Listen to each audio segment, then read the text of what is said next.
شروع کرتا ہوں اللہ تعالیٰ کے نام سے جو بڑا مہربان نہایت رحم والا ہے۔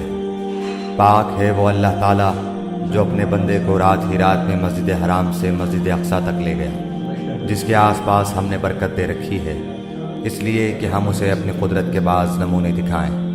یقیناً اللہ تعالیٰ ہی خوب سننے دیکھنے والا ہے۔ ہم نے موسیٰ کو کتاب دی اور اسے بنی اسرائیل کے لیے ہدایت بنا دیا کہ تم میرے سوا کسی کو اپنا کارساز نہ بنانا۔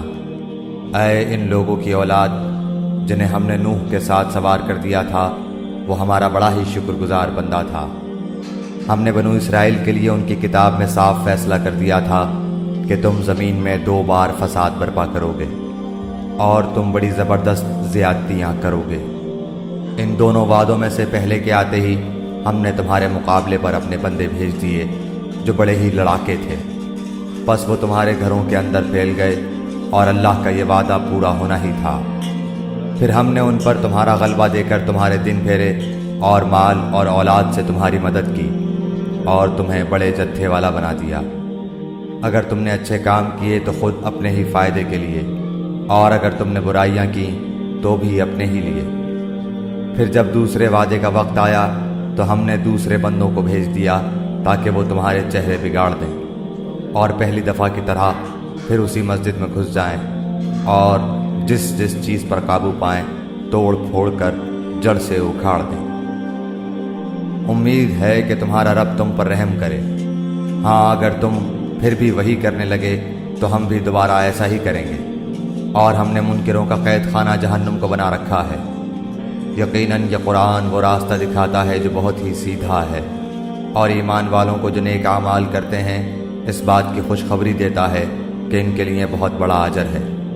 اور یہ کہ جو لوگ آخرت پر یقین نہیں رکھتے ان کے لیے ہم نے دردناک عذاب تیار کر رکھا ہے۔ اور انسان برائی کی دعائیں مانگنے لگتا ہے بالکل اس کی اپنی بھلائی کی دعا کی طرح۔ انسان ہے ہی بڑا جلد باز۔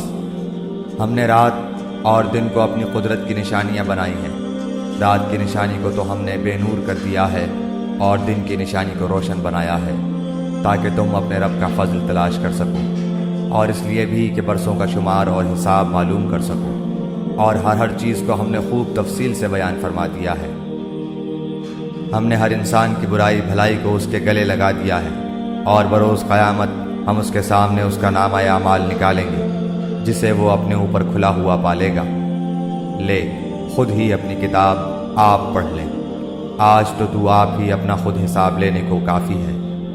جو راہ راست حاصل کر لے وہ خود اپنے ہی بھلے کے لیے راہ یافتہ ہوتا ہے، اور جو بھٹک جائے اس کا بوجھ اسی کے اوپر ہے۔ کوئی بوجھ والا کسی اور کا بوجھ اپنے اوپر نہ لا دے گا، اور ہماری سنت نہیں کہ رسول بھیجنے سے پہلے ہی عذاب کرنے لگے۔ اور جب ہم کسی بستی کی ہلاکت کا ارادہ کر لیتے ہیں تو وہاں کے خوشحال لوگوں کو کچھ حکم دیتے ہیں، اور وہ اس بستی میں کھلی نافرمانی کرنے لگتے ہیں تو ان پر عذاب کی بات ثابت